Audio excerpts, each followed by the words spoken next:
교회 무장으로 예수가 그리스도라는 사실을 증거한다는 얘기거든요. 그것이 에베소에서부터 빌레몬까지인데 그 가운데 교회 진리로 무장한다. 교회 진리로 무장을 시켜서 예수가 그리스도라는 사실을 증거한다. 이게 에베소서 내용이고요. 그 다음에 2절은 교회의 생활로, 우리 성도들이 다 교회 아니에요? 주님의 몸된 지체들인데 우리들의 생활로서 무장을 한다. 그것이 빌립보서에서부터 데살로니가 전후서까지. 그런데 여기서 명심하실 일은 진리로 무장하는 것 따로 있고 생활로 무장하는 게 따로 있는 게 아니에요. 이게 동작이라는 얘기입니다. 이게 진리로 무장이 되면 생활로 무장이 되게 돼 있다. 그러니까 진리를 깨닫게 되면 생활이 나오게 돼 있다. 그 말이죠. 쉽게 얘기하면 저기 바로 앞에 우리 잔디밭에 한 중 가운데 거기 5m만 타고 들어가면 일본 사람들이 가지고 가지 못하고 묻어놓은 금괴가 그 안에 묻어 있다. 안 믿을 거 아니에요. 그럼 묻어 있으면 네가 캐가지고 왜 안 캐가느냐? 안 믿으면 절대 가서 삽질을 안 해요. 그런데 조사를 했단 말입니다. 근데 5m 밑에 금괴가 있는 게 너무 분명해요. 그러면 아마 아귀다툼을 하면서 가서 캘 거요. 땅 팔 거란 말입니다. 지금 공부하다 말고 가서 삽질하고 팔 거예요. 예. 확실히 진리를 깨닫고 확실히 믿어지면 생활이 나오게 돼, 행동이 나오게 돼 있어요. 그러니까 행동 따로 있고 진리를 아는 것 따로 있고, 그러니까 아는 것과 믿는 것이 하나 되면 생활도 하나로 나타나게 돼 있잖아요. 그렇게 아주 하나님께서 우리 인간을, 왜냐하면 진리를 깨닫는 것은 머리가 깨닫죠. 머리가 진리를 깨달아요. 생활은 몸이 하죠. 또 글이 하죠. 머리가 깨달아요. 여기서 이제 진리로 내가 공부를 해서 진리를 확실히 깨닫게 되면, 지금 잔디밭 한 중앙에 5m만 타고 들어가면 거기 궁계가 있다라고 하는 사실을 알았어요. 알면 이 머리가 다리에게, 손에게, 몸에게 빨리 가라. 지령을 내리니까 신발도 안 신고 쫓아간다니까. 머리가 그렇게 지령을 하니까. 그러니까 이런 원리를 모르니까 자꾸 지도자들이 이래야 된다, 저래야 된다, 이렇게 안 하면 벌 받는다, 돈 안 내면 하나님이 축복 안 준다, 이렇게 말할 수밖에 없잖아요. 그러니까 아는 것도 없이 벌 받을까 봐서 움직여가는, 이것이 이제 사실 한국교회 전체 실정이 바로 그런 모습이었어요. 하나님께서 복을 주었는데 하나님 앞에 충성하지 아니하면 하나님께서 그거 다 걷어간다. 은연중에 성도들에게 그런 방향으로. 그래서 지금 기독교 윤리학이 여기 나오는 거거든요. 기독교 윤리학이. 그러니까 진리를 깨닫는 것은 굉장히 중요한 거예요. 내가 깨달으면 바로 생활은 절로 따라온다. 그러니까 그 생활은 힘들지 않는단 말입니다. 힘들게 하는 게 아니라 재밌게 하는 거죠. 금괴 있다는데 가서 삽으로 막 땅을 파는데 땀이 뻘뻘 나도 막 괴로워하고 막 그러는 게 아니에요. 막 바스러지게 막 땅을 파잖아요. 왜? 밑에 금괴가 있다는 게 확실하니까. 그런 것처럼 하나님 여호와가 분명히 살아계시다는 거예요. 예수가 그리스도라는 사실을 진리로 무장해서 그 사실을 깨닫게 되면 하나님 여호와가 살아계시구나. 그걸 믿게 되니까, 확신하게 되니까 자연히 하나님 여호와를 경외하는 생활이, 삶이 우리에게서 나타나는 거죠. 그 생활이 뭐냐면 복음에 합당한 생활. 그 빌립보서 우리 공부했죠. 그 다음 오늘 두 번째는 굳은 믿음의 생활. 흔들리지 않아요. 절대 흔들리지 않아요. 이 진리를 깨닫고 난 사람이 왔다 갔다 그런 거 안 한다 이 말입니다. 확실하니까, 너무 분명하니까. 예를 들면 자기가 아버지를 얼굴을 못 보고 유복자로 돼요. 얼굴을 못 보고 아버지가 죽은 게 아니라 해외로 공부하러 나가서 아버지 얼굴을 몰라요. 그런데 아버지가 공부 다 마치고 돌아왔어요. 와서 이제 3살짜리가 아버지 얼굴을 처음 보는 거예요. 가만히 보니까 엄마하고 아주 친하게 잘 지나거든요. 그러니까 몇 달 지나다 보니까 아이가 저게 우리 아버지다 딱 믿어져요. 저게 우리 아버지다라는 게 믿어지면 그 다음 다른 사람이 와서 야, 이 사람이 너 아버지 아니야? 내가 너희 아버지야. 아니야! 그러잖아요. 아니야. 절대 흔들리지 않죠. 그러니까 우리의 신앙이 자꾸 흔들린다고 하는 것은 아직 이게 안 된 거예요. 진리에 대한 확증이 없어요. 분명하다. 여호와 하나님 살아계시다. 이게 확증이 딱 떨어지면 지난 주일에도 우리 공부했잖아요. 야곱이 하나님 여호와 하나님이 자기를 사다리가 오르내리면서 천사가 나타나서 야곱에게 다 약속 다 했잖아요. 그거 믿으니까 뭐 형이 쫓아와서 죽인다고 해도 겁내지 않고 하여튼 계속 수고속 고향 땅으로 돌아오잖아요. 예, 하나님 여호와 살아계심을 확실히 믿어지게 되면 그런 굳은 믿음의 생활이 우리 안에서 나타나게 된단 말입니다. 정말 요즘 신문에 보니까 하나님 미워요 하는 글이 나왔더라고요.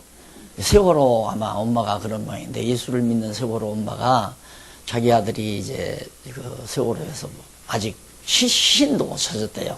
그러니까 하나님을 믿다가 보니까 세상에 왜 내 아들을 그렇게 했나요? 하나님 미워요. 이제 지금은 미흡다고 하지만 또 조금 더 가지면 있기는 하나님이 어디가 있어? 이렇게 돌아가는 거죠. 왜? 확신이 없으니까. 그러면 하나님께서 아들을 데려갔다 하더라도 우리가 성경을 깨닫게 되면 전도서에 보니까 이 세상에 오래 사는 사람보다 일찍 죽는 사람이 훨씬 복되다고 솔로몬이 그랬더라. 그 다음 일찍 죽는 사람보다 역시 낳자마자 죽는 사람이 더 복이 있고 낳자마자 죽는 사람보다 잉태되지 아니한 사람, 태어나지 않은 사람이 훨씬 복되다고 얘기했더라. 맞아. 이 거친 세상 그 아이가 살아가지고 헤쳐가려면 얼마나 고달플까. 하나님께서 일시기 편안히 당신 곁으로 불러가셨구나. 이걸 믿고 위로를 받아야 되잖아요. 우리라고 해서 그런 일 없다고 할 수는 없잖아요. 그런 일이 있을 수 있단 말입니다. 어머니 아버지 앞에 갈 수도 있잖아요. 그러니까 우리가 성경 진리를 확실히 깨닫게 되면 절대 생활 속에서 굳은 믿음의 생활로 나타 어떤 경우에라도 흔들리지 않고 꿋꿋하게 살아가는 거죠. 그래서 이런 때 이제 내 얘기가 나올 수 있는 가능성이 있는데 이러면 또 누가 또 오네. 오늘 또 오셨네. 이런 얘기면 이제 혼나거든요. 자기 자랑한다고. 근데 요즘 다른 분들이 그래요. 어떻게 그렇게 목사님은 변하지를 않습니까? 그렇게 뭔가 이렇게 복잡하고 어지러우면 나도 흔들리고 뭔가 변하고 야합도 하고 그럴 건데 뭐 소란이 일어나거나 난리가 나거나 욕을 하거나 비난을 하거나 전혀 흔들리지 않는다는 거예요. 그래서 날들은 고집이 쓰다고 그러는데 착각하면 안 돼요. 고집 갖고 그렇게 안 되는 거예요. 여러분 내가 처음 장안동에서 개척할 때부터 목사 면직당하고 또 이단으로 쫓김받아서 쫓겨날 뻔 알았고 교회 자산 다 탕진했고 우리 또 당하는 거 아니에요. 그 당연히 올 수 있는 일이고 하나님께서 우리를 더 경고케 한다는 게 너무 분명하니까 나는 그게 확실하니까 잘 된다. 하나님께서 더 좋게 하려고 한다는 게 조금도 의심이 안 가면 어떻게 변해요? 하나님이 더 좋게 하시려고 한다. 여러분 늘 배우잖아요. 요셉이 아버지 사랑받는 건 참 좋죠. 형제들 미움받는 건 싫고 우리들의 사고는 그거예요. 이게 성경을 몰랐으면 아버지 사랑받는 건 좋고 형제들이 미움받는 건 싫다 이렇게 하지만 성경을 우리가 공부해서 진리를 깨닫고 진리를 알았단 말입니다. 형님들이 나를 미워하는 거 이거 정말 복된 거다. 잘 돼가는 거다. 얼마 전까지라도 목사님 최고 우리 목사님이 제일 성경을 잘 가르치고 난리를 치더니만 하루아침에 후딱 변하잖아요. 그걸 사람이 하는 게 아니에요. 하나님께서 우리 장안중앙교회를 장안중앙교회 되게 하시려고 이런 과정을 이끌어가기 때문에 그래, 미움받는 것도 좋다. 왜? 미움을 받아야 갈 길이 열리니까, 가야 될 길이. 그러니까 보세요. 사도 바울도 바구니 타고 성 밖으로 도망치도록 하나님께서 안에서 난리를 치니까 바울이 도망가자마자 거기에 복음 전할 곳이 딱 말씀 들을 자들이 기다리고 있죠.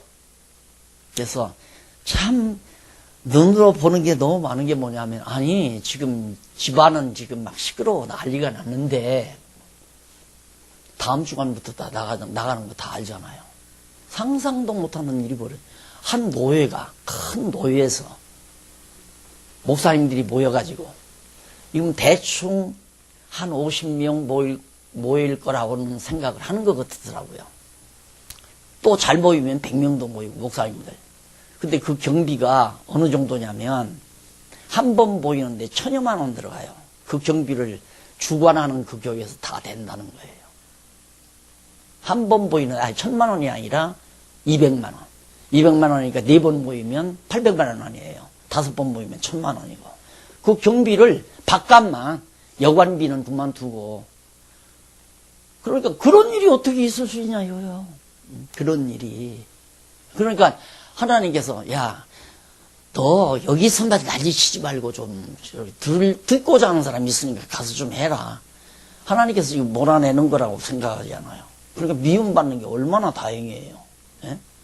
그 하나님께서 그렇게 해서 당신의 뜻을 이루어 간다는 거, 그 확실한 믿음이 있으니까 이래도 저래도 불만하거나 좌절하거나 절망할 필요가 없는 거죠.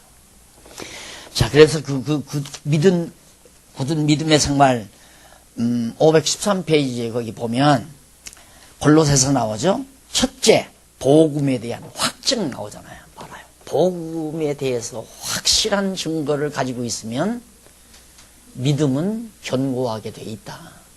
확증이 없으니까 이럴까 저럴까 이건 좋고 저건 나쁘고, 그래서 뭔가 인간적인 수단 방법으로 뭔가 해결해 보려고 노력을 하고, 하나님이라야 해결해요. 하나님이라야 문제 해결한단 말입니다. 그러니까 인간 잔재주 다 어떻게 보면, 야, 참 꾀가 많다. 야, 저 사람들 참 계획이 치밀하다. 그거 다 필요 없는 겁니다. 암만 계획이 필요죠. 형제들이 다 모여서, 야, 저거 요셉 저거 오는데 우리가 다 단합해서 저거 하나 해 치우면 끝난다. 그러면 우리가 시기 질투할 거 없지 않느냐. 집에는 한번 가보면 아버지가 요셉 하나 놓고 새똥종을 입혀가지고 딱 무릎에 앉혀놓고 있는데 열받지요, 다른 형제들이. 이제 그 꼴 안 보는 방법은 팔아먹어버리자. 애굽에다 팔아먹었잖아요. 문제 다 해결된 줄 알았죠? 이제야 하나님께서 모든 문제가 요셉에게 더욱 좋도록 하나님의 뜻이 이루어지도록 시작되는 거예요. 이제야 시작이 되는 거다. 근데 우리는 그런 문제가 부딪히면 절망부터 하잖아요. 뭐지? 끝났다 이제. 낙심하자. 그만둬버리자. 이거 포기하자. 왜? 굳은 믿음의 생활이, 복음에 대한 확증이 없으니까 그런 결과가 나온다. 그래서 첫 번째로 1장 1절로 12절에 보면 복음 전파에 대해서 회고합니다. 내가 골로새 교회 너희들에게 골로새 지방에 내가 어떻게 복음을 전해주었느냐, 그러면서 복음 전파하게 된 것들을 회고하는 내용이 12절까지 나오고요. 그 이후에 보면 복음 진리의 개혁, 개략적인 요점을 딱 정리해줘요. 복음 진리란 이런 것이다 라고. 그러면서 복음 전파의 변호, 복음 전파를 자기가 하게 된 것을 변명하면서 그 밑에 하나 보십시다. 28절로 29절은 바울이 완전한 자로 세우려고 그리스도를 전한다. 내가 여러분들에게 예수가 그리스도라고 전하는 것은 하나님의 사람으로 온전히 세우게 될, 굳은 믿음의 신앙생활을 하게 하려고 내가 이 복음을 너희에게 전파하는 거다라는 내용을 하면서 이제 1장을 마치죠. 그 다음에 이제 2장, 골로새서 2장 넘어가면 보면 거짓 진리를 경계해. 굳은 믿음의 생활에 대해서는 복음에 대한 확증, 복음이란 이런 것이다라고 하는 걸 확증해주고, 그 다음 복음이 아닌 거짓 진리를 조심해야 한다. 이게 거짓 진리가 들어와 버리면 그냥 다 무너나 버리잖아요. 이게 무너나 버리면, 머리가 혼란이 와 버리면 온몸이 다 혼란이 와요. 요즘 지금 우울증 환자가 막 급증하잖아요. 어제도 나 우울증 환자 하나 만났는데, 우울증 환자가 급증해요. 왜? 이게 딱 정해지지 아니하니까 공허감이 딱 오죠. 이거 뭐야? 멍해지는 거예요. 목적의식도 없고 어떤 가치, 의미 이거 다 상실하는 거예요. 나는 왜 살아야 돼? 그래서 우울증이 오면 죽고 싶은 생각이 가끔 나잖아요. 그래서 자살 숫자가 지금 급증하고 있고요. 여기가 다 비어서 그래요. 그러니까 결국은 확증이 없으니까 그런다. 확증이 없으니까. 또 하나 내가 거듭 얘기하죠. 5m만 파고 들어가면 금괴 있다. 확실하다. 아 정말 보니까 나타나는 거예요. 딱 기계로 조사해 보니까 금괴가 딱 나타나는 거예요. 그럼 힘이 팍 나죠. 어떤 힘이? 꽃갱이 삽 들 수 있는 힘이 막 나요. 이마에서 땀이 펄펄 나도 막 파 들어가요. 막 열심히. 그게 인체예요. 그래서 머리가 인간의 삶을 완전히 지배하는 겁니다. 머리 채우셔야 돼요. 머리 채우셔야 돼요. 그래서 요즘 과거에는 50대가 위험하다는데 아니래요. 지금 30대로 내려간대요. 30대로. 여자들 50대 해서 뭐 5춘기라고 그러는데 이제는 30대. 그만큼 빨리 오는 거예요. 왜? 다 누려보거든. 30대, 요즘 30대면 다 누려봐요. 인간사 모든 일 모르는 일이 없어요, 아이들이. 30대만 가면 다 안다, 이 말이야.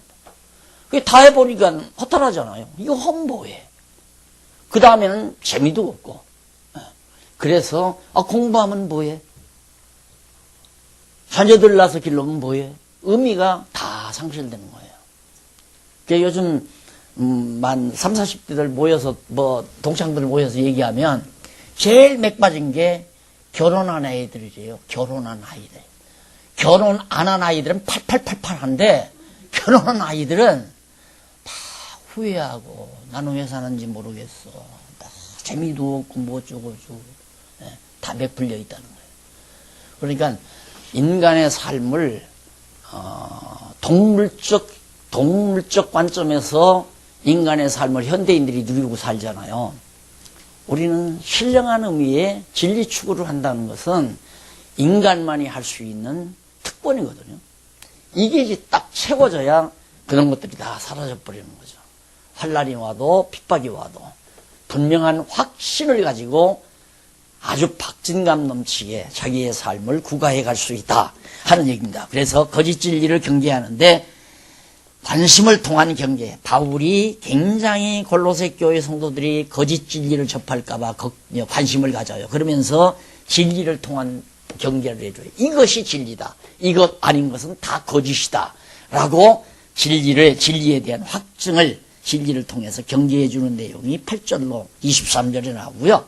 그 다음 한쪽 가로 3번에 보면 생활에 대한 교훈이죠. 자, 그러면 이렇게 복음에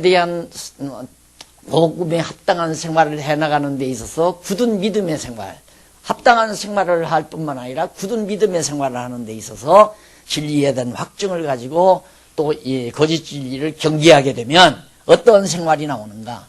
곧 영적 예배의 생활이 나오죠. 이것도 여기서는 영적 예배라고 안 하지만 서신서에 나오는 모든 생활은 산제사로서의 영적 예배의 의미를 다 가지고 있는 겁니다. 그래서 생활의 기본 원리가 거기 나오죠. 어떻게 우리 성도들이 생활의 원리가 뭐냐. 그것이 1절로 17절에 나와요. 이런 거 일일이 다 강의하려면 이제 강론을 강의해야 하니까 개론에서는 다 취급할 수 없죠. 간단하게 정리합시다. 생활의 원리. 위의 것을 생각해라. 땅의 것 생각하지 말고. 아이고 내가 어디에다가 경기도 어디에다가 땅 사는 것이 5만 평이든가 5천 평이든가 이런 거 생각하게 되면 벌써 속물이 돼요. 속물. 그렇다고 해서 그거 사놓지 말란 얘기가 아니야. 하나님이 그걸 주셨구나. 하나님께서 뭐 하라고 경기도에다가 5,000평 사놓게 했나?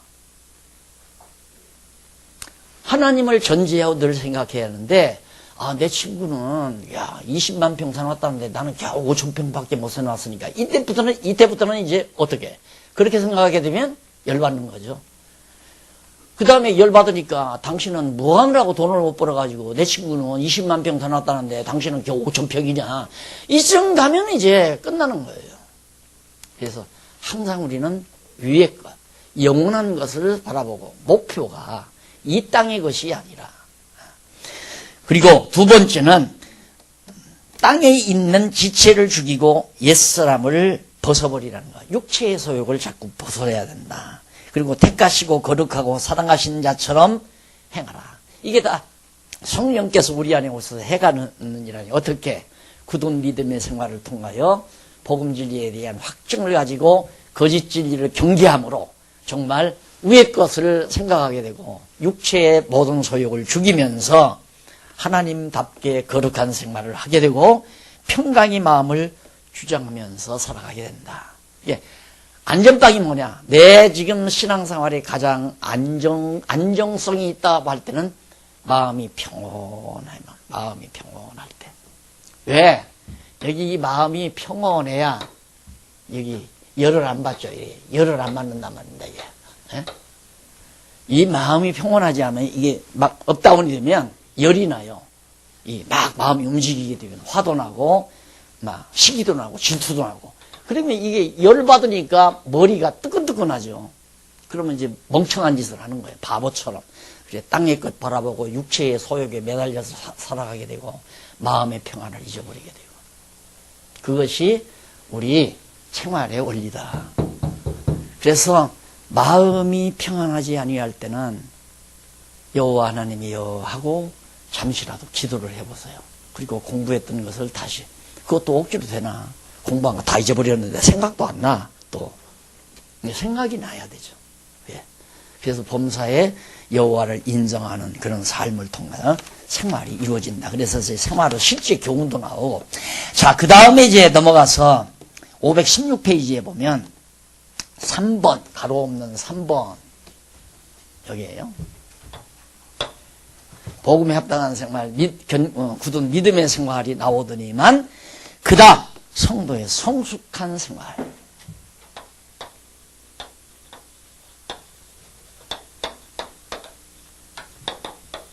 삶.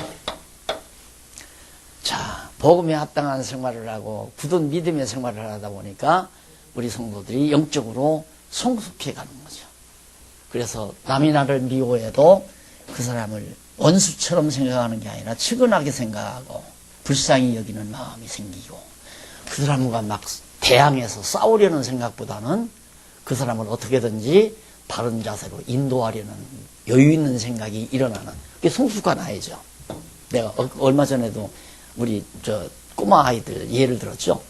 두 놈이 놀이를 하다가 지니까 작은 놈이 삐져버렸어요. 화가 나가지고.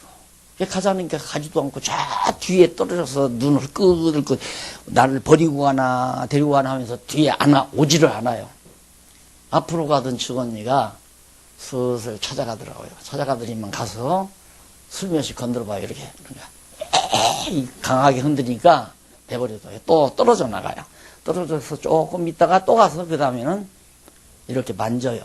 이렇게 들리는 게 아니라 이렇게 쓰다듬어요. 그렇게 살짝 움직이니까 조금 있다가 가서 동생 이름을 부르면서 같이 가자고 하니까 따라오더라고요. 그러니까 조금 성숙했으니까 그렇게 동생을 그렇게 이끌어 가잖아요. 신앙생활도 바로 그거란 말입니다. 우리가 진리를 깨닫고 말씀을 듣고 우리의 신앙생활이 성숙했으면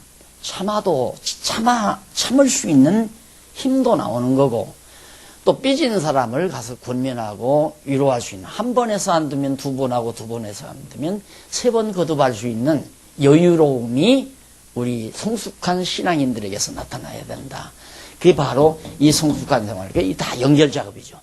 복음에 합당하게 살다 보면 정말 흔들림 없이 견고하게 살아가다 보니까 우리의 신앙생활이 우리의 속사람이 날로 성숙해서 정말 승리하는 삶을 살아가게 된다. 이런 생활로 우리가 견고하게 무장이 된다 그 말이에요. 이게 내가 하는 게 아니라 성령께서 교회의 생활로 견고하게 무장시켜가지고 예수가 그리스도라는 사실을 증거해 주는 내용이다. 그런 얘기입니다.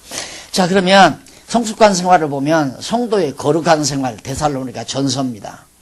그래서 칭찬과 격려도 해주고 바울이 그 다음 위로와 권면도 해주고 그 다음 교훈과 부탁도 합니다. 그런 내용들이 이제 그 성도의 거룩한 생활에서 나오고 후서에는 데살로니가 후서에는 넘어가서 518페이지 중간 한쪽 가로 2번 성도의 선한 생활, 거룩한 생활, 선한 생활. 그러면 선한 생활은 뭐고 거룩한 생활은 뭐냐? 거룩한 생활은 하나님 아버지를 그리스도를 닮아가는 생활이고 선한 생활은 역시 하나님께서 기뻐하시는 일, 선하다. 좋을 선자니에요. 이 선, 좋은 하나님이 좋아하시는 일을 행하며 사는 것. 거룩하다는 말은 하나의 속성. 하나님이 거룩한 것처럼 우리도 거룩하게 자꾸 되어져 간다. 그래서 결국 하나님이 기뻐하시는 선한 일을 우리가 행하며 살아가게 된다. 이것이 이제 생활로 딱 부장되는 거예요. 그래 우리가 이렇게 공부하면 자신도 모르죠. 자신도 모르지만 내가 많이 변한 것 같아. 자신도 때로는 어떤 때 느끼는데 남들이 저 권사님 참 요즘에는 참 많이 변했어. 이렇게 말들 할 수 있는 분명한 차이가 생겨요. 공부한 사람하고 안 한 사람하고는 전혀 달라요. 그런데 말씀을 늘 이렇게 먹다가 안 먹어버리면 일단은 내 안에 뭐가 들어오느냐면 짜증이 들어와요. 그 다음 짜증, 불만. 이게 굉장히 위험한 겁니다. 짜증내고 불만스러운 거. 일단 아침에 일어나서 뭔가 짜증스러우면 한바탕 해야 돼요. 남편하고 하든지 자녀들하고 하든지. 너 왜 그렇게 늦게 일어나? 그렇게 일찍 잘했잖아. 왜 학교 늦어? 이러고 이제 아이들하고 한바탕 해야 짜증을 좀 가라앉히게 되는 거죠. 그래서 항상 말씀을 우리가 상고하고 살면 짜증이 일어나려고도 가라앉잖아요. 짜증이 일어날 여가가 없이 마음의 평안을 유지하니까 결국은 이렇게 하나님이 기뻐하시는 일을 나도 행하며 사는, 하나님께서 그렇게 살게 하는 거죠. 여기 하나님 기뻐하시는 일이 꽉 담겼으니까 머리가 내 지체로 하여금 다 그렇게 살아가도록. 그런데 마음속에 마귀라는 힘이 들어와가지고 짜증내게 하고 불만스럽게 하고 이렇게 되면 이제 열받아가지고 다 잊어버리고 결국 범죄하게 되고 짜증 부리게 되고 다투게 되고. 그러니까 이 모두를 누가 지배하느냐? 성령이 이렇게 지배하는, 성령께서. 왜? 그렇게 해야 이러니까 내가 짜증내니까 결국 집안 사람이 일어나더라. 한 번 경험하죠? 그 경험을 통해서 딱 깨달아져요. 짜증내면 안 되겠구나. 그렇게 했다가도 또 그래요. 이제 아무리 미련해도 서너 너덟 번 그러다 보면 짜증내. 아이고 큰일 나겠다. 이 짜증나다. 이 생각만 들어도 짜증이 가라앉는 거죠. 내가 여호와 하나님을 잠시 잊었구나. 이 생각만 들어도. 그런데 일단 가정부가 일어나려면 그 생각도 안 나. 저 인간이 잘못했다 이거야. 저 인간이. 저 녀석이 게을러가지고 지금 학교 늦게 됐다. 전부 남에게 핑계를 대는 거예요. 나는 잘했는데 저놈이 잘못하고, 나는 잘했는데 아내가 잘못했고, 나는 잘했는데 누구가 잘못하고. 그래서 핑계를 전부 남에게 돌리는 것 자체가 바로 불경건한 삶을 살게 되는 원천이라는 거. 그래서 너희들이 지킬 만한 것이되 내 마음을 지키라. 왜? 생명의 근원이 이 마음에 있다 이거예요. 그러니까 사단이 여기를 유혹하는 게 아니에요. 사단이 여기를 유혹하는 게 아니라 여기를 유혹해요. 마음을 흔들어 놔요. 마음을 흔들어 놔. 그래서 여러분 동창회 갈 때 마음 견고히 가지고 가야 돼요. 동창놈이 외제 세단 끌고 와도 난 마음 절대 안 흔들린다. 나는 구닥다리 타고 가서도 절대 이것 때문에 내가 마음 안 흔들린다. 그런다고 해도 가면 보면 열받죠. 아이고 머리야 나 갈래. 같이 써봤댔자 계속 머리만 아프니까. 그러니까 동창회는 오래 못 가요. 한두 번 보이다가 다 무너져요. 왜? 동창회 왜 하느냐면 좀 돈 좀 벌고 좋은 차 탄 놈들이 그거 자랑하고 싶어서 야 우리 동창 모이자 내가 한 통 낼게 하고 소집하는 거란 말입니다. 가면 꼴사 나오니까 예? 한 번가 두 번가 그 다음에 안 가잖아요. 그래서 내 마음 지킨다고 하는 것은 뭐가 지키는가? 이 진리가 지켜요. 이 진리에 대한 확증이 딱 떨어지면 절대 아침에 차를 타고 나오는데 외제 그 아주 좋은 차를 기사가 딱 와서 퉁퉁한 사람을 딱 태우고 가니까 집사람이 날들어요. 저 사람 아마 목사인가 봐. 왜 퉁퉁하면 목사인가? 왜 부러워? 아니. 별거 아닌 것 때문에 우리들이 다 흔들리잖아요. 그래서 요거 꼭 기억하십시오. 하나님께서 우리를 무장을 시켜서 진리 싸움에서 이기게 하시는데 첫째 진리로 무장하고 생활로 무장하게 해서 이런 생활이 이루어지도록 성령께서 이끌어 가신다. 이렇게 되면 그 다음 제3절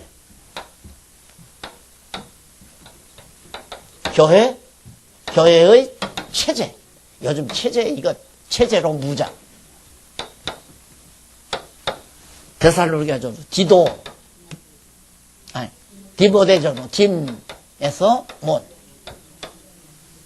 빌레몬까지 디모데에서 빌레몬까지 여기가 우리 교회의 규칙. 그게 성경 전체가 헌법이라면 교회의 자잘구리한 지역적인 그런 규칙들이 규범들이 바로 여기에 있습니다. 거의 다. 디모데전후 디도 빌레몬 여기까지. 그래서 여기는 교회를 체제를 갖추게 하시는. 자, 그런데 여기도 미리 정리해서 체제를 어떻게 하나님께 갖추게 하시는가? 무장을 시키는데 진리로, 이건 진리로 무장한다는 건 교회란 무엇인가를 한다. 다시 말해서 군대를 갔어요? 그러면 애국 정신을 아주 견고히 다지죠. 군대 가게 되면 나라를 위해서 목숨 내적을 던질 수 있는 그런 충성자로 만들어요. 대한민국이 뭔가 내 조국이다 해서 딱 박아놓고는 그 다음 정말 생활이 군대 생활 아주 질서정연하게 딱딱 생활하도록 그렇게 만들어서 그 다음 군인 무장이 견고하게 되죠. 전쟁이 딱 일어났다 하면 포부대는 포부대로 보병부대는 보병 각각 자기 임지를 찾아가서 이제 전쟁에 임하잖아. 싸움에 임하잖아요. 그러듯이 교회도 하나님께서 체제를 갖추는데 이게 연결 작업이라는 거. 진리를 깨닫고 생활이 나타나면 결국 교회가 체제로 잘 갖추어진다. 그 말이에요. 그래, 이게 모두가 다 누가 하는 일이냐? 성령께서 해 가신다. 목사가 성도들을 세례 주어가지고 세례교인 25명당 장로 한 번씩 뽑아서 그 장로들로 구성해서 당회를 만들어가지고 조직을 그렇게 하는 게 아니고 과거 우리 장안중학교도 그렇게 했잖아요. 그래서 나 저 장로님 장로하는데 나 찬성합니다 하고 3분의 2 이상이 표를 얻으면 그분이 장로한수가 되는 거예요. 그럼 누구 뜻대로 되느냐면 성도들이 좋아하는 사람이 장로가 되는 거예요. 그게 정치적인 거란 말입니다. 그런데 우리가 지금 해나가고자 하는 체제개혁에 대한 교회 체제는 성령께서 사람이 하는 게 아니라 성령께서 진리를 깨닫게 해가지고 그러니까 성경 공부 안 할 테면 우리 교회는 의미가 없다. 내가 자꾸 말한 이유가 바로 그거예요. 성경 공부를 안 하게 되면 교회가 무엇인지를 몰라요. 교회가 뭐냐? 그러면 교회가 뭐냐? 교인들이 많이 나와서 100명이고 200명이고 1000명 나와서 돈 많이 내가지고 좋은 데다가 땅 사가지고 나도 그렇게 했으니까 지금까지 땅 사가지고 건물 이쁘게 짓고 목사는 이 목사로 들어앉고 장로님들 10여 분으로 장로님 모시고 그 다음 아주 조직적으로 행정적으로 잘 갖추어서 이래라 저래라 성도들에게 다 지시하고 아주 일사불란하게 질서 잡아서 다 이끌어가는 거. 그걸 교회라고 생각하나요? 그건 아니에요. 그러다 보니까 교회 안에서 서로 높은 자리에 앉으려고 난리를 치고 서로 장로가 무슨 명예인 줄 알고 벼슬인 줄 알고 서로 하려고 난리가 일어나고 그러다 보니까 선거운동도 일어나고, 뭐, 총회 같은 데는요, 몇 억씩 써요, 몇 억씩. 그래서 벌써, 예를 들어 내가 총회장이 딱, 나는, 뭐, 나도, 내가 그런 건 아니지만은, 조그만 총회도 그런 일을 한다니까요. 내가 총회장을 하려면 장로님들 딱, 선거 요원으로 딱, 구성을 해요.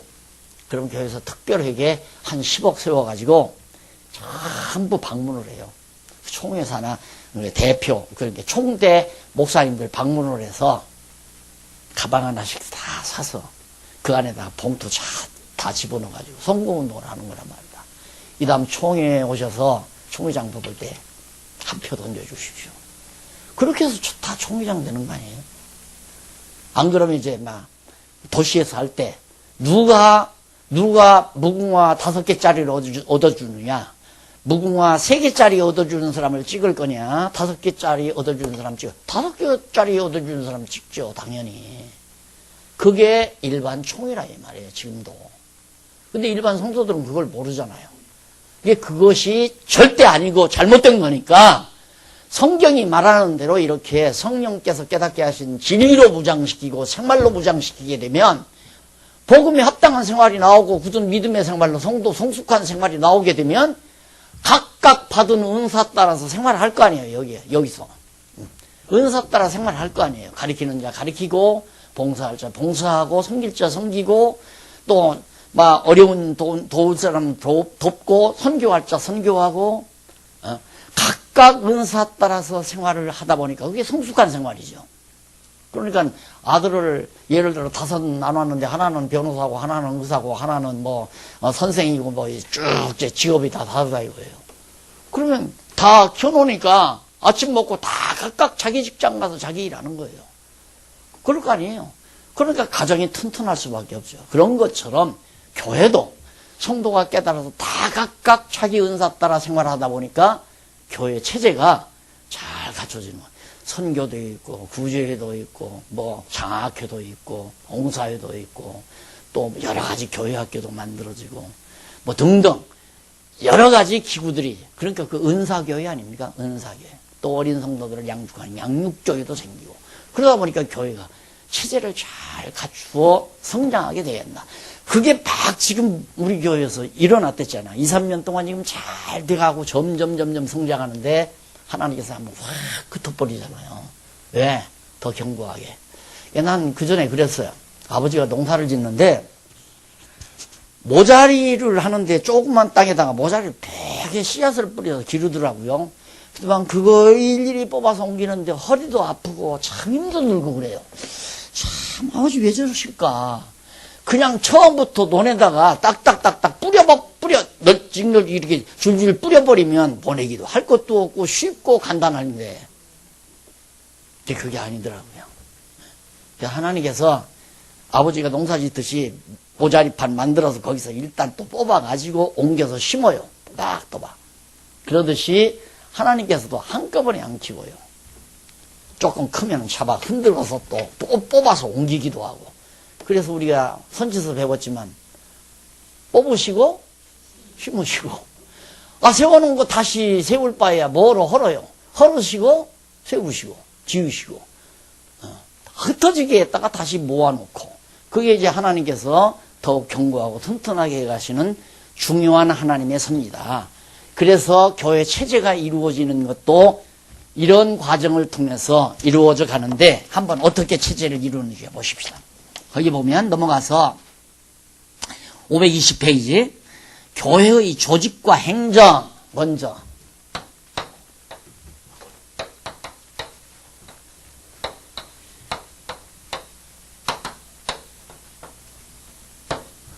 조직과 행정이 바로 디모데전서, 디모데전서가 교회를 성령께서 어떻게 조직하고 그 조직에 의해서 어떻게 행정을 펴나가는가, 그 진리가 디모데전서에 나타나 있어요. 그럼 보십시다. 먼저 교회 조직의 원칙, 어떻게 하나님께서는 교회를 조직하는가. 교회 조직의 원칙. 이게 이제 김전 1장에서부터 3장 13절까지.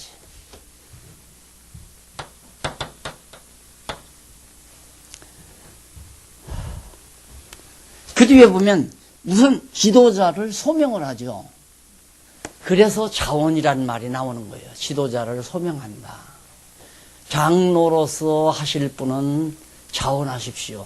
왜 그러냐면 하나님께서 그분 마음속에 어린 성도들 나는 후원하며 살고 싶다.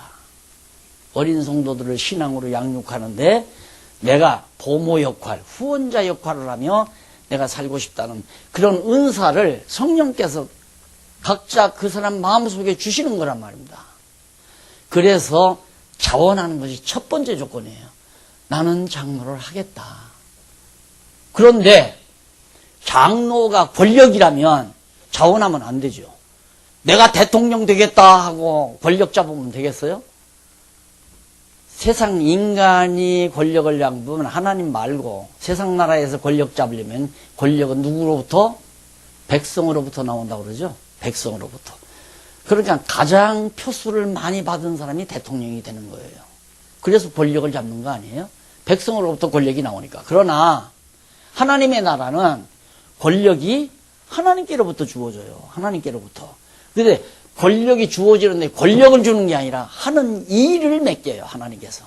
권력은 머리 대신 예수 그리스도가 권력을 그냥 가지고 계시고, 권력은 하나님 그리스도가 머리니까 권력은 다 주님께서 가지고 계시고, 각각 지체들에게 너는 왼손, 너는 오른손, 너는 오른다리, 너는 왼다리, 이 역할을 하라고 머리에서 다 지령을 한다 이 말입니다. 그러면 여기에 소원이 생길 거 아니에요. 소원이. 난 장로로서 어린 성도들을 보살피며 후원하며 살고 싶다라고 하는 소원이. 그러니까 자원을 하는 거예요. 자원을 해서 하는데 정말 그분이 기르는 성도들이 잘 신앙 안에서 양육되고 성장하고 자라난다 이 말입니다. 그것이 패스하는 거예요. 1년이고 2년이고 맡겨보면, 서리로서 맡겨보면 일을 너무 잘하고 결과가 너무 좋으면 마지막 판에 선배들이 당신 참 일 잘했어. 당신도 나와 같이 동력자가 됩시다 하고 함께 안수해서 세워나가는 거거든요. 왜? 권력이 아니니까. 봉사하는 거니까. 봉사하는 거. 남 봉사하는 일이 장로고 권사하고 집사지, 장로 권사 되면 남을 지배하고 명령하고 다스리는 게 아니라 이 말입니다. 그런데 부득불 그렇게 하려고 하니까, 몰라서 저러니까, 알면 그렇게 안 할 거 아니에요. 나처럼 알면 그렇게 하려고 안 할 거 아니에요. 나처럼 이렇게 나는 아니까 남 지배하거나 다스리거나 명령하거나 안 하고, 하고 싶은 건 하세요. 하기 싫으면 말고. 그렇게 얘기했는데 하고 싶다고 해서 하게 됐는데 내가 다 장로시켰다고 자꾸 그러니까 답답한 거죠. 난 장로 안 시켰다. 본인이 한다고 하니까 설이 맡겼는데 잘들 하니까 장로로 모시고 싶다고 다 그렇게 하니까 하자 없으니까 그냥 선배 장로들이 안수해서 세운 거지 내가 어떻게 장로를 세우냐. 장로가 권력이라면, 권력이 뭔지 아십니까? 교회 재산이 있어요. 예를 들어 100억짜리가 있어. 장로님이 10분이 계셔. 그럼 1인당 1억씩, 10억씩 지금 권한을 가지고 있다. 그런데 그래서 교회가 이놈의 재산 덩어리가 있으면 생각이 바뀌어진다. 이 사람들이. 그래서 장로일을 권력을 잡으려고. 이거 내가 도장 안 찍으면 이건 절대 안 된다. 내 권력이 세구나. 이렇게 돌아가게 되면 교회는 심각한 거죠. 그래서 이 재산 덩어리가 화근이라고 내가 한 거고, 그래서 그런 일이 없도록 하기 위해서 이제 많은 여러분들하고 상의를 해서 교인들도 다 호응을 해서 재단법인으로 딱 묶어 놔버린 거 아니에요. 아무도 권력을 못 부리게. 이건 재단법인은 권력을 못 부리거든요. 권력을 부려서 무슨 뭐 하려다가는 잘못하면 다 소고랑 찬단 말입니다. 그러니까 이제는 정말 장로 직분이나 권사 직분이 봉사하는 직분이에요. 섬기는 직분. 어린 성도들을 섬기고 보살피고 후원해주고. 그게 이제 장로나 권사가 하는 일이기 때문에 그럼 봉사직은 자원해서 해야지. 당신 봉사해. 당신 돈 많으니까 돈 내놔. 목사들 그러는 소리는 말이 안 되는 얘기죠. 누구 돈인데 내놓으라 말아야 해. 하나님의 이름을 빙자해서 돈 내. 하나님의 집 짓게 당신 1억만 내. 5천만 원 내. 이런 식으로 해서 다 하잖아요. 그건 아니다. 얘. 절대 아니야. 그래서 정말 이렇게 교회 체제로 무장을 시키는데 교회 조직은 어떻게 하고 행정은 어떻게 하는가? 조직이 원칙이 뭔가? 원칙 보면 거기 나오죠. 우선 지도자가 소명을 받아야 돼요. 그러니까 내 마음속에 내가 장로가 되고 싶다. 나는 어떠한 경우라도 이 말씀을 전하며 살고 싶다. 이런 소원이 말씀 전하면서 돈 받아서 먹고 살아야 되겠다. 이건 아니에요. 그건 직업이야. 직업을 생각하는 거예요. 돈을 생각해서 목사가 되거나 권력을 생각해서 장로가 되는 건 아니라 말입니다. 그래서 주고 싶으면 주기시면 말고 목사가 행정적으로 법적으로 목사는 한 달에 얼마 줘야 한다. 노회에서 정해주잖아요. 우리 교회에서 목사님 초빙하고 싶습니다. 그러냐고. 그럼 장로 오라고. 거기 가장 수업장로 오라고. 밤에 뭐라고 그러는지 압니까? 생활비는 얼마나 줄 겁니까? 아이고 우리 형편이 그래서 150만 원 정했는데요. 장로래. 지금 개인 택시 운전사도 수입이 얼마인 줄 아십니까? 그럼 개인 택시 하라지. 뭐하러 목사가 돼요? 그런 식으로 노예에서 다 조정해가지고 그래도 50만 원 더 해요. 더 50만 원. 할 수 있죠? 네, 해야지요. 그렇게 해서 200만 원 주라고. 그렇게 해서 이제 목사 모셔가더라. 여기 목사님 계신데 그렇게 하잖아요. 네. 목사님도 그렇게 하셨나? 이거 없애야 한다 이거예요. 이건 교회가 아니에요. 절대 아니라 말입니다. 그러니까 그냥 바울처럼 열심히 말씀 전하다 보니까 바울 전하는 저 복음 사역에 나도 합력하고 싶다. 힘을 같이 하고 싶다. 바울이 장막 깁는 일을 해가면서 언제 성경 연구해서 언제 복음을 전하겠나. 내가 시간을 좀 단축시켜드려야겠다. 그래서 이제 바울에게 선교비도 보내주고 또 협력하기 위해서 제물로서 협력해 주니까 바울이 그거 선교 자금이 많이 들어올 때는 여유 있게 살지만 많이 안 들어올 때는 가난하게 살 수밖에 없잖아요. 그래서 바울이 나는 일체의 비결을 배웠다. 가난할 줄도 알고 부유할 줄도 내가 안다. 그게 일체의 비결을 배웠다 이거예요. 그러니까 사실 말씀 전하는 자들의 쉽게 말하면 목사님들의 생활이란 정함이 없어요. 처음에는. 딱 어떤 규정이 없으니까 뭐 많이 들을지 안 들을지 어떻게 잘 가르쳐서 감동을 받으면 저 목사님 하시는 일에 적극적으로 내가 합력해야 되겠다는 분이 많아지면 돈이 많이 들어오는 거고 적어지면 점점 돈이 적어지는 거고 이게 이제 성경적이란 말입니다. 그래서 거기 소명을 받고 지도자 임무가 나오죠. 지도자는 경건과 단정한 중에 평안한 생활을 위해서 기도하라고. 기도하는 일이 중요한 일이고 등등 나옵니다. 그것까지는 할 수가 없고요. 넘어가서 521페이지 두 번째 양쪽 가로 두 번째 직임자의 구분과 자격. 직임자의 구분과 자격. 직임자는 어떻게 구분이 되는가. 그래서 감독의 직분과 자격. 그 다음 집사의 직분과 자격. 거기 다 나와요. 읽어보면 감독이란 목사입니다. 교회를 여기서 감독하면 우리는 감독자 하면 권력으로 생각하잖아요. 감독이 아니라 보살피는 자 이렇게 번역이 돼야 돼요. 감독. 이 전부 번역을 권력적 개념을 집어넣어서 번역을 한 거예요.